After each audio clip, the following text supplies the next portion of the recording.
See you later, alligator. After a while, crocodile. See you later.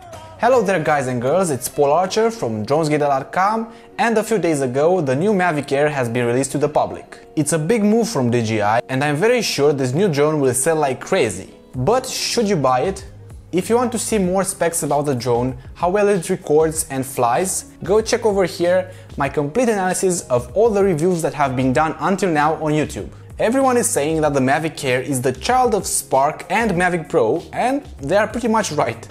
As you may have seen, when folded, it's smaller than even the Spark, so keep that in mind. Now, let's go through the types of people who would want to buy the drone, so we can figure it out if it's perfect for you. I left a link down in the description where you can compare the Mavic Air with any other DJI drone, so go check that out. What I can think of first are the people like me who already have the Mavic and even the Spark.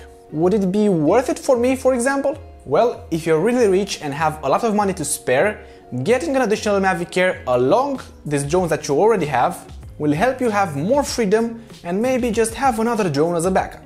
If you have the Mavic Pro and you're thinking of upgrading or changing it for something new, then I say this is actually worth it. The Mavic Pro is more expensive than the Mavic Air, so even if you sell it, you'll be able to get the Mavic Air, which is worth by itself only about $800 or $1,000 with the Fly More combo. So you'll be able to sell your current Mavic and maybe put like $100 more and get the new Mavic Air. I say it's a pretty good deal. Why would you want to trade a good Mavic for another one? Well, let's go into the details, but if you want to see the full comparison between the two, go over here. The Mavic Pro came with a controller that has an LCD on it, which means you'll be able to see data on it even if the app disconnects. The new Mavic Air doesn't come with an LCD, but frankly, I don't really need it most of the time. The drone will return to home automatically anyway.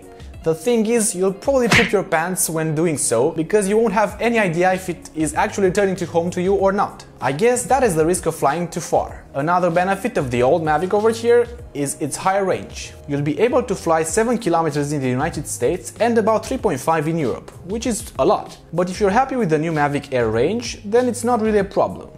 The Mavic Air is set to go up to 4 kilometers, which is more than enough. For Europeans, it will probably be like 3 kilometers because apparently we're special or something. I like the OcuSync on the old Mavic because you can also connect it to the DJI goggles and go great distances. Not so much with the new Mavic Air. So if you have the DJI goggles and you want to further use them, I suggest you go with the old Mavic Pro. The old Mavic also has better battery life. That's of course because it's bigger in size. The difference is not that big in practice. In perfect conditions, DJI says that the old DJI Mavic Pro can go up to 27 minutes flight time, and for the Mavic Air it's 21. But in real life scenarios, you'll get a maximum of like 23 with the old Mavic and 19 with the Mavic Air, as Ready Set Drone has shown us in this video.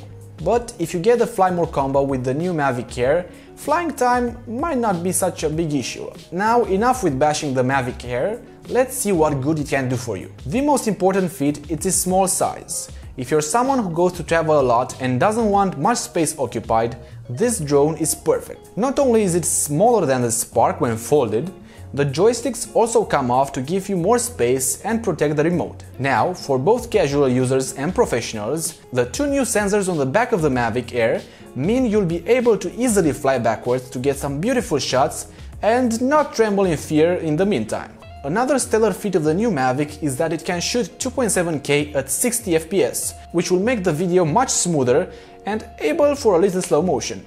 The true slow motion can be really good for this drone, going at 1080p 120 FPS. But overall, I noticed in most reviews so far that the image is choppier on the Mavic Pro and smoother on the Mavic Air, although they had the same frame rate. No idea why, but in my opinion that adds another point for the Air. If you want to get the DJI Spark for its nimbleness, small size and how easy it is to use, then think again. They're very close in price, but having a 3-axis gimbal will do wonders for your videos, not even mentioning that it has every single gesture mode, flight mode and even more. it can do panoramas and stitch them automatically. But what if you're a professional? Is the camera good enough for you? As you can see over here in Jon Olsson's video, the camera is capable for outstanding imagery, and what's even better, you can color grade it very well, because it comes with standard log profiles and a very high bitrate of 100 megabits per second. That's as much as the Phantom 4 Pro. If you're a YouTuber or videographer, the camera on the Mavic Air will definitely not disappoint you, especially if you value its size a lot. If you really want that edge, you can go for a Phantom 4 Pro, but I would say the compromise is well worth. Of course, it won't shoot at night as well as the Phantom 4 Pro, for example, because it doesn't have that huge 1-inch sensor, but I was impressed how well it handled low situations anyway. As you can see in this comparison made by iphonedo, the Mavic Air has a lot less noise than the old Mavic Pro, even though the sensor size should be the same. What if you're a photographer though? Well, it can shoot RAW images and HDR photos. And what's great about it is that it's super steady. Neistat showed us here that the drone looks as if it's actually on a tripod when hovering. Tom's Tech Time took a few amazing photos with the drone, as you can see, and there's no denial that if you're a photographer, you already have a ton of equipment with you. So having a drone so small and so light will be a total blessing for you. So overall, if you have to choose between the new Mavic Air and the old DJI Mavic Pro, I would totally choose the Mavic Air. It's also cheaper and pretty much better in my opinion. And strangely enough, even as a professional, you might find this drone very attractive. Just imagine you're having an event or trying to catch a sunset and all you have is a Phantom 4 Pro. Nice camera indeed, but it will take a ton of time to get it started and you definitely won't be able to take it with you on a hike. If you're into sports and traveling, there is simply no better drone currently than the Mavic Air. Period. I don't really want to force anything on you, these are my personal preferences and you can go down in the description to check the specs and compare all the current DJI drones if you want. As a conclusion, you can't really go wrong with the DJI Mavic Air, but you can do whatever the hell you want to do. You can sell your current drone or continue fly your Mavic Pro until you break it. But take into account that DJI has limited supply for the Mavic Air, so you better decide quickly. Don't forget to hit the subscribe button and the bell notification icon to be the first to know when I release videos about drones like this, racing drones, toy drones, and even really cool RC cars. See you later, alligator! See you later, alligator.